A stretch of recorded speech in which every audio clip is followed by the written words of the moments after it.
Chapitre 44. Le christianisme et la sexualité. En ce qui concerne les unions sacralisées à l'intérieur d'un cadre institutionnel, et précisément sous la forme du mariage monogamique, nous ferons allusion au caractère hybride que celui-ci présente dans le catholicisme, à cause de la morale adoptée par cette religion. Ce n'est pas le seul domaine dans celle-ci où sont visibles les conséquences de l'interférence illégitime de principes et de normes se rapportant à deux plans bien distincts.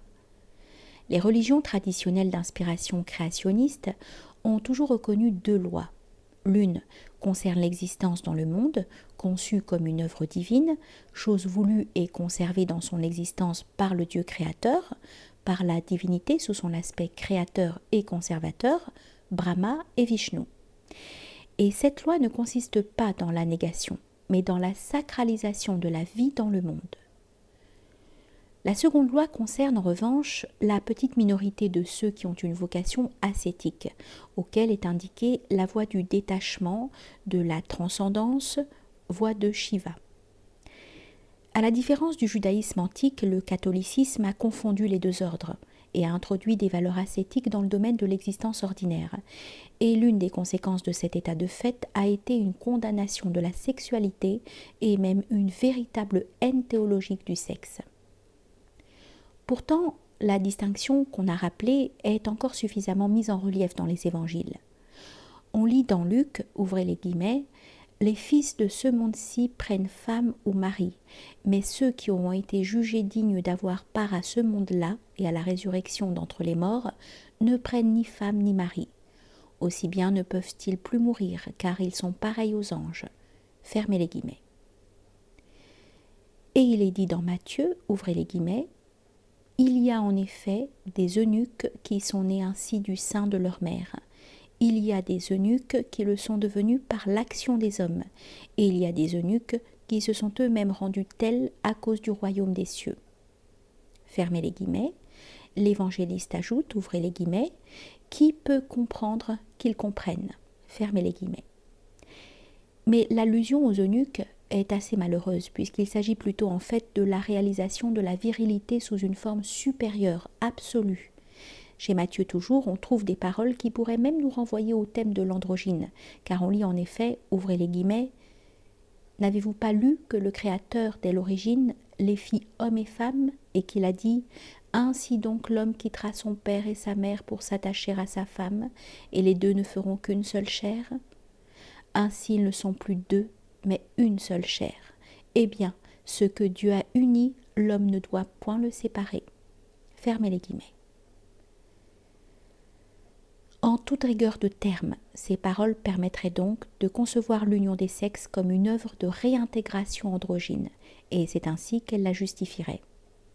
La dernière phrase, plutôt que de se rapporter au caractère indissoluble du mariage comme phénomène social, pourrait même faire penser à l'idée que nous avons rencontrée chez Scott et Rigen, à savoir que la sexualisation n'est qu'un phénomène humain, ne concerne que l'être originel qui a connu la chute. Paul, en effet, après avoir cité le passage biblique où il est dit que l'homme quittera père et mère et que les deux ne feront qu'une seule chair, ajoute, ouvrez les guillemets, « Ce mystère est de grande portée. » Fermez les guillemets. Le terme employé signifiant précisément mystère et non sacrement, comme on lit dans la Vulgate. On trouve aussi chez Paul une allusion tant au double status masculin et féminin et implicitement aux voies correspondantes pour l'homme et la femme. Quand il est dit « L'homme, lui, ne doit pas se couvrir la tête parce qu'il est l'image et la gloire de Dieu. Quant à la femme, elle est la gloire de l'homme. » Qu'au mystère de la conversion-rédemption du féminin à travers le masculin, avec le précepte disant que le mari doit aimer son épouse comme le Christ a aimé l'Église, se livrant pour elle, afin de la purifier en la sanctifiant par le bain d'eau qu'une parole accompagne. Paul poursuit, ouvrez les guillemets, « Les maris doivent aimer leur femme comme leur propre corps. Aimer sa femme, c'est s'aimer soi-même. » Fermez les guillemets. Mais en même temps, s'annonce chez l'apôtre contradictoirement la dénégation de toute potentialité supérieure de la sexualité. l'expérience sexuelle prise en elle-même étant vue comme fornication et impudicité, et le mariage comme un simple pis-aller. On lit en effet, ouvrez les guillemets, « Il est bon pour l'homme de s'abstenir de la femme. Toutefois, à cause des débauches, que chaque homme ait sa femme et chaque femme ait son mari. Mais s'ils ne peuvent se contenir, qu'ils se marient. Mieux vaut se marier que de brûler. » Fermez les guillemets. C'est précisément ce dernier point de vue qui a été adopté par le christianisme post-évangélique. Pour lui, la vie sexuelle en général est péché. Elle n'est permise aux catholiques que lorsqu'elle prend la forme sociale du mariage ordonné à la procréation.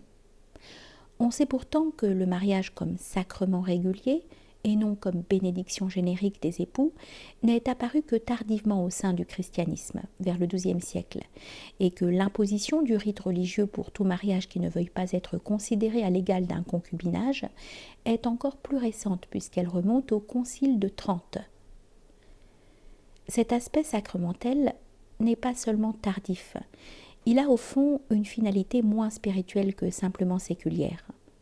À cause de la rémanence de l'idée du caractère pécamineux et de la simple naturalité de la sexualité, et puisque celle-ci n'a d'autre valeur que celle de moyens ordonnés à la procréation, le mariage se présente ici précisément sous la forme péjorativement admise par Paul, donc comme un moindre mal, comme remedium infirmitatis concupiscentiae pour les hommes et les femmes qui ne sont pas capables de choisir le célibat, mais subissent la loi de la chair. Saint Thomas dira « Hymno actus matrimoni semper est peccatum ». L'idée canonique selon laquelle le mariage, en tant que sacrement, confère la grâce nécessaire pour sanctifier l'union légitime de l'homme avec la femme, perfectionnant l'amour naturel et lui donnant un caractère indissoluble que le premier n'a pas, se ramène donc obligatoirement à un simple phénomène superstructurel. Il ne s'agit pas d'un rite destiné à établir ou à favoriser d'une manière ou d'une autre des dimensions plus profondes, transfiguratrices, sacralisées de l'expérience sexuelle, puisque la théologie morale a en principe condamné ceux qui cultivent, même dans les cadres conjugaux, cette expérience sans avoir pour objectif essentiel la procréation et qui se détache ainsi d'un régime d'union chaste. Cela implique, entre autres choses, l'erreur déjà dénoncée par nous qui consiste à identifier éros et instinct de reproduction. En outre, il ne faut pas oublier l'inexistence, dans la société contrôlée par le catholicisme, de tout ce qui pouvait conférer à la procréation, dans la famille antique, la signification supérieure dont nous avons parlé, signification liée aux cultes familiaux et nobiliaires. Concrètement, le point de vue christiano-catholique ne mène pas à la sacralisation, mais au refoulement et à la désacralisation de la sexualité, à cause des ambiguïtés que nous avons relevées, et précisément pour avoir donné comme précepte général valable pour l'humanité courante et la vie ordinaire ce détachement du sexe qui ne s'impose que dans la troisième des solutions énumérées au début de ce chapitre, à savoir dans le cadre des techniques de transformation ascétique, et non du refoulement puritain de l'énergie sexuelle. Il ne reste donc que l'aspect social du précepte religieux chrétien, celui d'une simple, médiocre et obtuse domestication extérieure de l'animal humain, aspect privé pour nous de tout intérêt.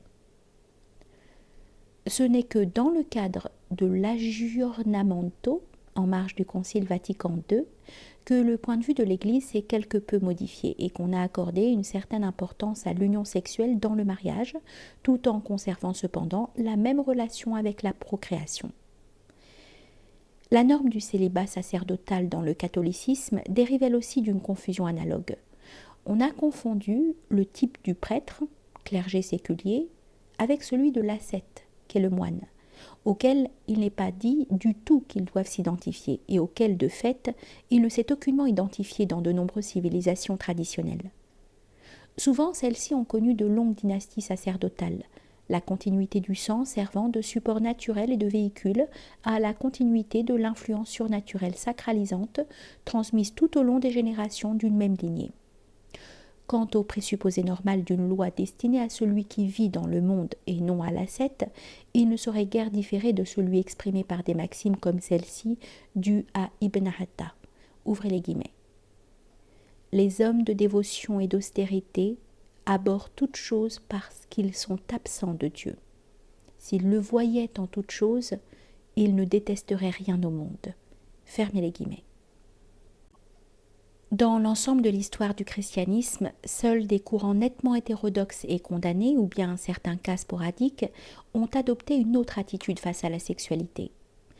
Au sujet du premier, on peut mentionner le courant des Amalriciens, des Bégards et des frères du libre esprit, qui de l'idée de l'omniprésence divine tira aussi pour la sexualité des conséquences analogues à celles des traditions dont il a été question plus haut. Il faut distinguer dans ce courant deux religions, l'une valable pour l'ignorant, l'autre pour l'illuminé. On affirmait que ce dernier avait la possibilité de parvenir à un état tel qu'il verrait Dieu opérer en lui-même toute chose. Pour celui qui se trouve dans cet état, l'idée du péché disparaît. La norme ascétique perd tout sens. Même les actions du corps servent à glorifier Dieu. On sent que, quelles qu'elles soient, elles sont accomplies par Dieu sous forme humaine. Ainsi, au sujet de la sexualité, on soutient l'impeccabilité de l'homme illuminé, libre selon l'esprit. On en vient à dire que les femmes ont été créées pour être utilisées par ceux qui vivent dans cette liberté. On revendique même une anomie qui va bien au-delà de tout ce qui peut être réclamé par un détachement de la conception chrétienne de la nature essentiellement pécheresse et impure du sexe.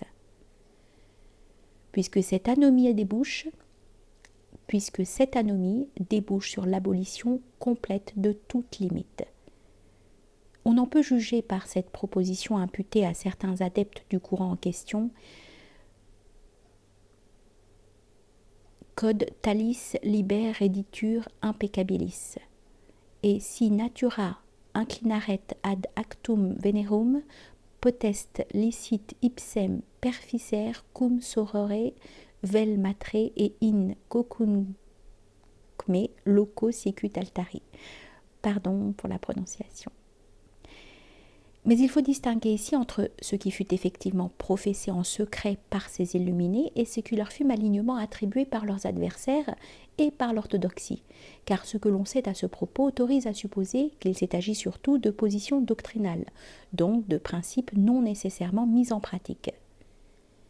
À l'inverse, en fait d'expériences individuelles sporadiques, on peut alléguer comme exemple celui rapporté par Woodruff et concernant les résultats d'une enquête menée au XVIIe siècle dans le couvent des dominicaines de Sainte-Catherine à Prato, en raison du scandale provoqué par certaines formes d'érotisme mystique qui y étaient secrètement pratiquées. Voici les déclarations les plus significatives d'une jeune femme qui avait été la mère abbesse de ce couvent. Ouvrez les guillemets. Notre esprit étant libre, c'est l'intention qui rend l'action mauvaise. Il suffit donc d'élever son esprit à Dieu pour que, quelque action que ce puisse être, ne soit plus péché.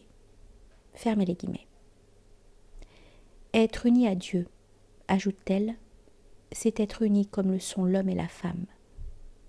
L'abbesse dépose qu'elle croit que la vie éternelle de l'âme est la transsubstantiation, peut-être la transfusion, qui s'opère lorsque l'homme s'unit à la femme. On parvient à la fruition de Dieu par le moyen de l'acte qui fait qu'on s'unit à Dieu. Cette union s'effectuant par l'opération de l'homme dans lequel je reconnais Dieu lui-même. En conclusion, elle soutient que faire ce que nous appelons faussement des impuretés est au contraire ce en quoi consiste la vraie pureté, que c'est là ce que Dieu a commandé et ce qu'il veut que nous pratiquions, et que sans cela l'homme n'a point de moyen d'arriver à la connaissance de Dieu qui est la vérité. Fermez les guillemets. Cet aperçu nous suffira car dans des cas de ce genre, il ne s'agit plus en réalité de sacralisation dans un cadre institutionnel et formel, mais d'expériences marginales d'inspiration mystique et libre, qui rentrent donc dans une autre partie du domaine que nous aurons à traiter en nous appuyant sur d'autres traditions que la tradition chrétienne. Dans ce cas curieux, on est toutefois frappé par la concordance avec les idées qui ont informé ailleurs la ritualisation du régime conjugal, en l'absence de toute considération sur la nature pécheresse de la sexualité. Nous avons déjà parlé des rites collectifs des clistis slaves, qui comportaient l'union sexuelle des hommes et des femmes, considérés les uns comme des incarnations du Christ, les autres comme des incarnations de la Vierge. Mais dans ces rites, il est évident que l'élément chrétien n'est qu'un simple crépi posé sur des survivances et reviviscences de rites païens antérieurs. Il ne saurait par conséquent être étudié dans le contexte afférent aux considérations qui précèdent.